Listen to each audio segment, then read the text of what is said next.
नमस्कार, मैं अम्बी वर्मा और आप देख रहे हैं हिमाचल आज तक। तो चलिए नजर डालते हैं आज की ताजा खबरों पर।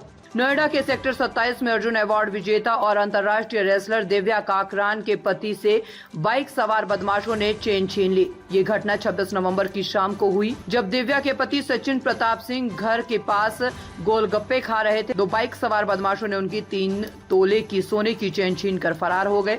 सचिन प्रताप सिंह खुद राष्ट्रीय स्तर के बॉडी बिल्डर हैं। घटना के बाद दिव्या ने पुलिस में शिकायत दर्ज करवाई है, लेकिन एक सप्ताह बाद भी कोई कार्रवाई नहीं हुई है। इसके बाद उन्होंने सोशल मीडिया पर 2 वीडियो पोस्ट किए, जिसमें उन्होंने घटना की पूरी जानकारी दी और पुलिस की लापरवाही पर सवाल उठाए। वीडियो में दिव्या ने बताया कि उन्होंने सीसीटीवी फुटेज भी पुलिस को दिखाए थे, लेकिन कोई भी नतीजा नहीं निकला। उन्होंने इस मामले में उत्तर प्रदेश के मुख्यमंत्री योगी आदित्यनाथ और प्रधानमंत्री नरेंद्र मोदी से कार्रवाई की मांग की है। दिव्या ने वीडियो में ये भी कहा है कि नोएडा जैसे प्रीमियम इलाके में जहां बड़े नेता और अधिकारी रहते हैं, अपराधियों के हौसले इतने बुलंद हैं कि आम नागरिक सुरक्षित नहीं है। नोएडा में बुधवार रात पुलिस ने 0 पॉइंट पर धरने पर बैठे 34 किसानों को गिरफ्तार कर लिया है। इस कार्रवाई के बाद किसानों में भारी आक्रोश है। पुलिस ने धरने का स्थल खाली करवा लिया है, जबकि इससे पहले 2 दिसंबर को संयुक्त किसान मोर्चा के नेताओं ने दिल्ली कूच करने का ऐलान किया था, लेकिन प्रशासन ने उन्हें 5 दिन का समय दिया और आंदोलन को नोएडा के दलित प्रेरणा स्थल पर शिफ्ट कर लिया था। सीएम योगी आदित्यनाथ द्वारा कानून व्यवस्था की समीक्षा के दौरान दिए गए आदेशों के बाद पुलिस ने त्वरित कार्रवाई करते हुए सीएम ने कहा कि अराजकता किसी भी स्थिति में बर्दाश्त नहीं की जाएगी, चाहे वो ग्रेटर नोएडा हो या संभल।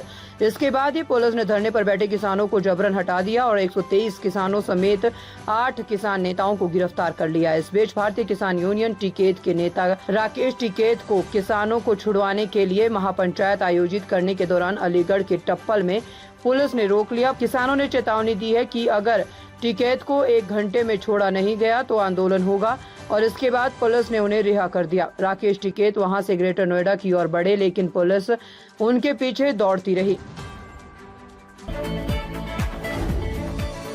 उत्तर प्रदेश के मुख्यमंत्री योगी आदित्यनाथ ने अयोध्या में रामायण मेले के उद्घाटन के दौरान एक कड़ा संदेश दिया। उन्होंने कहा, गलतफहमी में मत रहिए, बटेंगे तो कटेंगे। योगी ने स्पष्ट किया कि कुछ लोग जिनकी सोच विभाजन की है, वे विदेशों में संपत्ति खरीद कर रखते हैं और सोचते हैं कि संकट आने पर वे वहां चले जाएंगे, जबकि देश के लोग मरने के लिए छोड़ दिए जाएंगे। मुख्यमंत्री ने बांग्लादेश में हो रहे दुश्मन कृत्यों का हवाला देते हुए कहा कि यहाँ भी ऐसे लोग हैं जो देश के खिलाफ कार्य कर रहे हैं।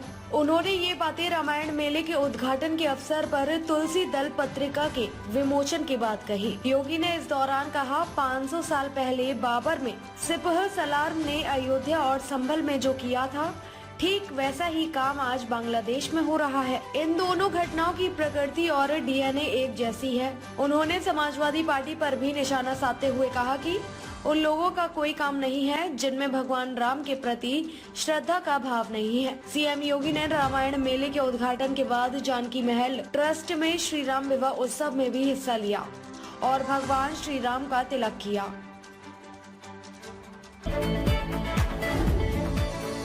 पद्मश्री सम्मानित जितेंद्र सिंह शंटी ने आज आम आदमी पार्टी आप में शामिल होने का ऐलान किया। दिल्ली के पूर्व मुख्यमंत्री अरविंद केजरीवाल ने प्रेस कॉन्फ्रेंस के दौरान उन्हें पार्टी की सदस्यता दिलाई।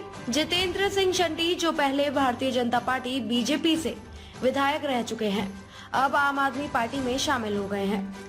शाहदरा से विधायक रामनिवास गोयल के इस्तीफे के बाद उन्हें इस सीट से टिकट मिलना तय माना जा रहा है। केजरीवाल ने इस दौरान शंटी के कार्यों की सराहना करते हुए कहा कि उन्हें एम्बुलेंस मैन के काम से जाना जाता है। शंटी ने 70,000 से अधिक शवों का सम्मानजनक तरीके से अंतिम संस्कार किया और कोविड महामारी के दौरान जब लोग शव लेने में हिचकिचा रहे थे, तब उन्होंने उन शवों का अंतिम संस्कार किया। शंटी खुद कोविड से संक्रमित हुए, लेकिन फिर भी उन्होंने अपनी सेवा जारी रखी। उनके योगदान को देखते हुए उन्हें पद्मश्री से सम्मानित किया गया। केजरीवाल ने इस बात पर भी जोर दिया कि जितेंद्र सिंह शंटी का आम आदमी पार्टी में शामिल होना पार्टी को मजबूती देगा, क्योंकि वह जनता की सेवा करने के उद्देश्य से राजनीति में कदम रख रहे हैं। इसके साथ ही प्रेस कॉन्फ्रेंस में केजरीवाल ने पार्टी के वरिष्ठ नेता रामनिवास गोयल के चुनावी राजनीति से अलविदा लेने के निर्णय पर भी बात की। उन्होंने गोयल के मार्गदर्शन की सराहना करते हुए कहा कि पार्टी को उनके अनुभव और योगदान की भविष्य में हमेशा जरूरत रहेगी। हेमंत सोरेन कैबिनेट में 5 मंत्री रिपीट, फॉरवर्ड कोटे से एक भी मंत्री नहीं। हेमंत सोरेन की नई सरकार में गुरुवार को 11 मंत्रियों ने शपथ ली, जिसमें 5 मंत्री पिछली कैबिनेट से रिपीट किए गए हैं। राज्यपाल संतोष गंगवार ने इन मंत्रियों को शपथ दिलाई। खास बात यह है कि इस बार झारखंड मुक्ति मोर्चा, जेएमएम और कांग्रेस ने अपने आधे मंत्रियों को बदला है। यह पहली बार है जब राज्य गठन के बाद फॉरवर्ड कोटे से कोई मंत्री नहीं बनाया गया है, जबकि पहले हर बार 1 या 2 मंत्री इस कोटे से नियुक्त होते रहे हैं। पिछली बार गढ़वा से जीतने वाले ब्राह्मण नेता मिथिलेश ठाकुर को मंत्री बनाया गया था, लेकिन इस बार वह चुनाव हार गए।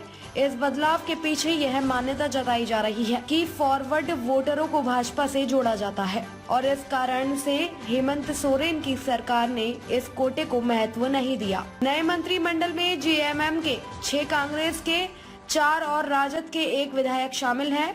जेएमएम से दीपक बिरुवा, रामदास सोरेन और हफीजुल हसन अंसारी, जो पहले भी मंत्री थे, इस बार भी शामिल किए गए हैं। वहीं नए चेहरों के रूप में सुदिव्य कुमार सोनू, योगेंद्र प्रसाद और चमरा लिंडा को मौका दिया गया है।